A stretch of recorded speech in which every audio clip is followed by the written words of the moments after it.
Hello, this is psychologist Yulia Latunenko with you, with a very interesting topic that I believe will not leave anyone indifferent. A mother who is constantly teaching.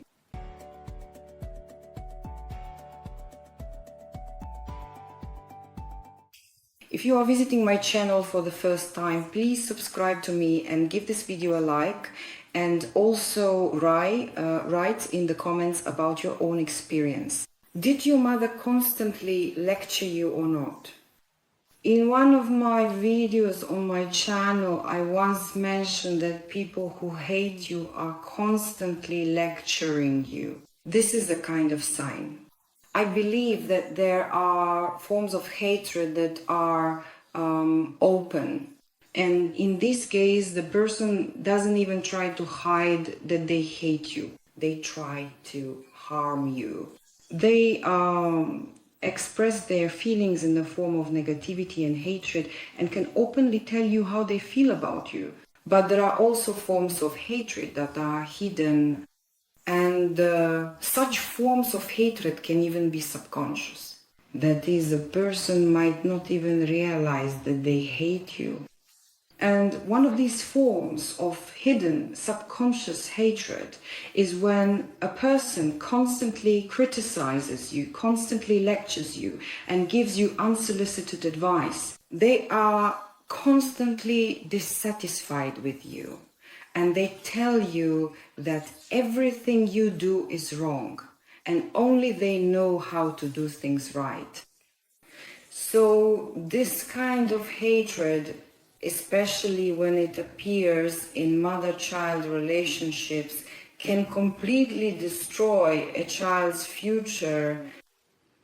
A person who has experienced physical and psychological abuse in the form of being devalued during childhood cannot act differently. She already has this model of hatred because her parents hated her. And such a mother, without realizing it, can hate her own child. That is, she acts out the childhood trauma that was inflicted on her own child.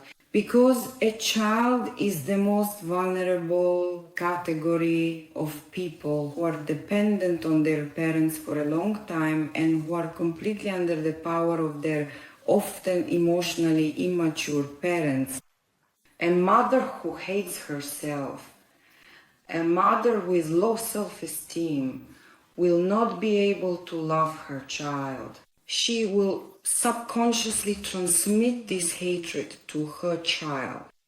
Such a mother will constantly feed her self-esteem, her ego, her sense of importance at the expense of the child, by constantly making remarks to the child, constantly correcting the child's behavior, failing to notice what is good in the child, and being very stingy with praise and with recognizing the child as an individual. Such a mother will substitute her own need to boost her self-esteem and gain recognition, and will replace the child's needs with this selfish, egocentric need of her own.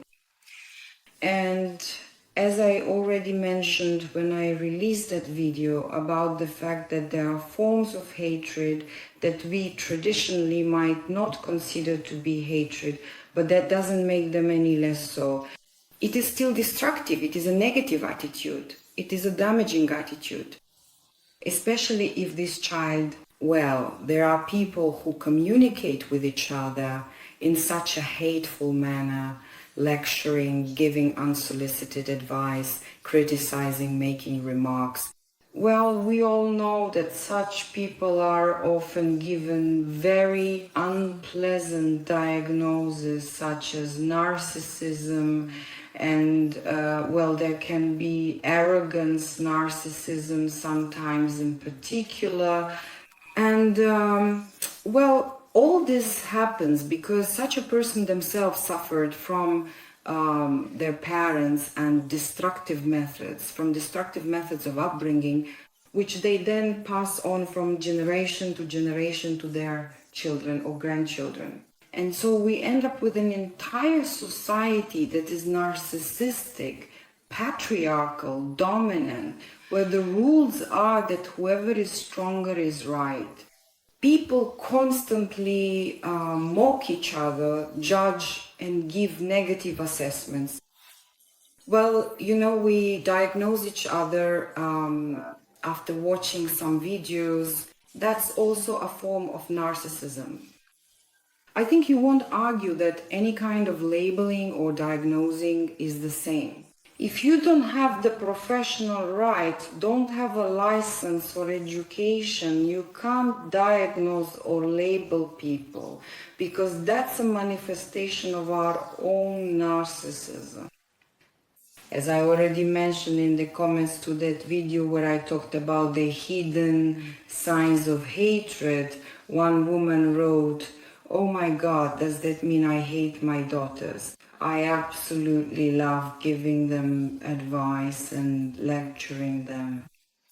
And to that, I replied to her that, in fact, you adore yourself, you adore your own ego, and through lecturing, you feed your sense of importance, and in this way, you nourish your ego at the expense of your children. Because such a mother sends her children very harmful messages. You can't cope without me. You are not capable of making your own decisions because they will always be wrong. Always ask your mother, because mother knows best. You are helpless without me. In this way, the mother hinders her child's growing up.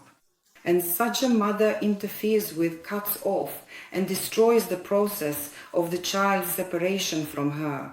This kind of mother herself is not separated. Of course, she will not let the child separate from her. So, similar messages from a mother to her child, such as, "You can't manage without me, your decisions are worthless, you are incapable of handling your life on your own." These kinds of messages infantilize the child, meaning they keep her immature and childish. Such a person cannot even cross the adolescent threshold of growing up. She does not go through the process of separation, and of course all of this affects her later life relationships, her career success, her relationships with colleagues at work, her ability to earn money and rely on herself, to provide for her own life independently and to be self-sufficient. Such people grow up to be codependent because the mother creates this codependency with the child.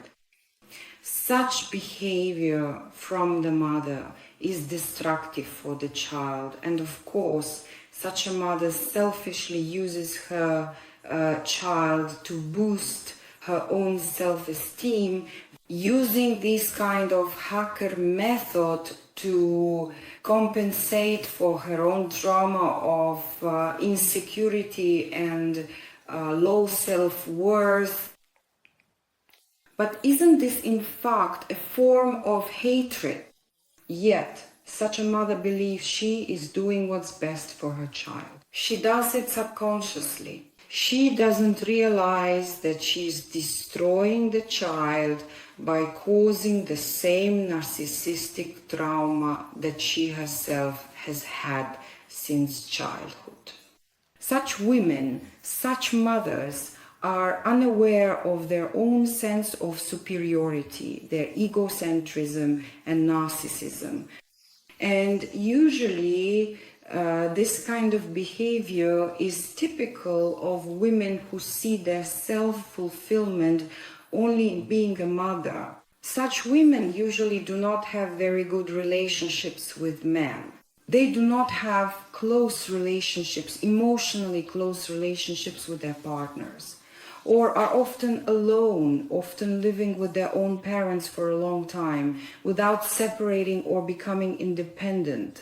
And of course, such women will try to build their self-esteem around fulfilling themselves as mothers. And here, you simply cannot make a mistake. You cannot fall from your own pedestal, the one a mother builds for herself, through these lectures, criticisms, and remarks, through the sense that in this way she feels like a great mother, a heroic mother.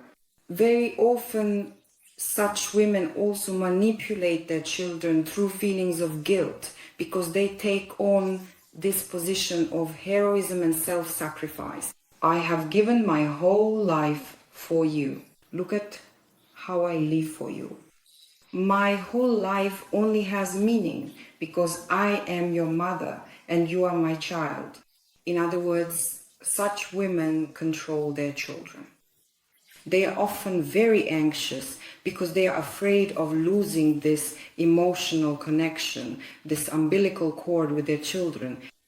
Essentially, they see their own parents in their children. They then obligate their children through guilt to give them attention and call them every day.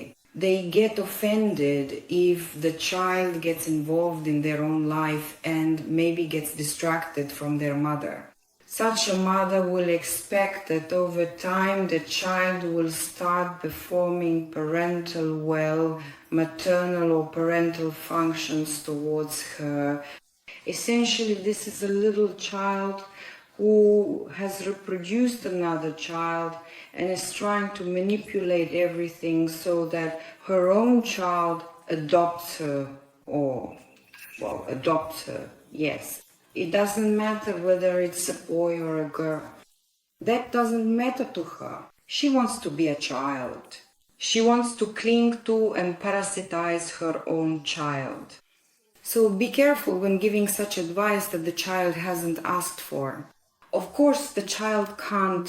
Well, the child can come to their mother and ask, "Mom, advise me, what should I do?"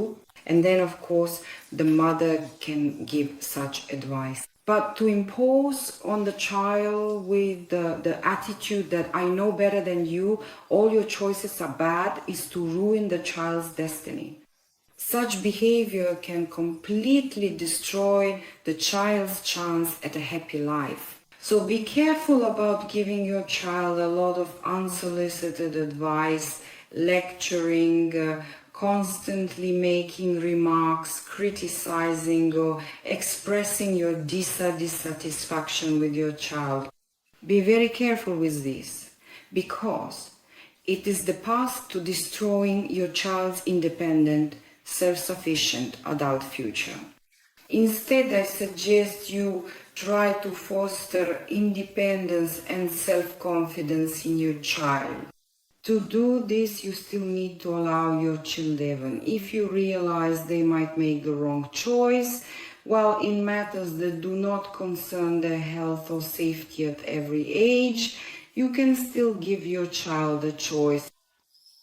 And then observe how your child gradually learns to take responsibility for their choices. In other words, teach your child to be able to take responsibility for their choices in matters that, I emphasize again, do not concern the child's health or life, because in those cases you are responsible. Until the age of 18, you as parents are responsible for your child's life and health. In those matters, you establish specific rules that are clear and understandable for the child, and by your own example, you demonstrate the model of life that your child can take as an ideal. In other words, be the kind of parents whom your child can look up to as the ideal model of a person. That is, all the complaints you make to your child spending time on gadgets, just sitting around, not doing anything. Well, just look who among the parents is actually showing a different model to their child when we all spend the whole day on our gadgets and then say, "Why are you on your gadget?" I mean, I can see how dad and mom are always on their gadgets. So first we give the child that drug and then we say, no, you can't do that, while our own behavior shows the opposite. That's why this kind of split, these kinds of things also contribute to the development of borderline disorder in a child. When parents convey contradictory things, have double standards when what they demand from the child, they themselves show that they don't do. Well, you just need to stop and think, what is my own behavior? What am I showing my child? And the first thing you need to do when raising a child is to start with raising yourself, with a critical look at your own actions, at your own traumas. I believe that in general, people who haven't worked through their own childhood traumas shouldn't be raising children at all. And of course, if you haven't subscribed to my channel yet, please subscribe and give this video a like if you found it helpful. And let me know, do you have the kind of mom I'm describing in this video, or is your mom more developed, emotionally mature? And also share whether you consider yourself to be an emotionally mature mom. Do you act in the ways I've described in this video? Are you doing everything you can to make sure your child doesn't experience the same traumas you went through in your own childhood?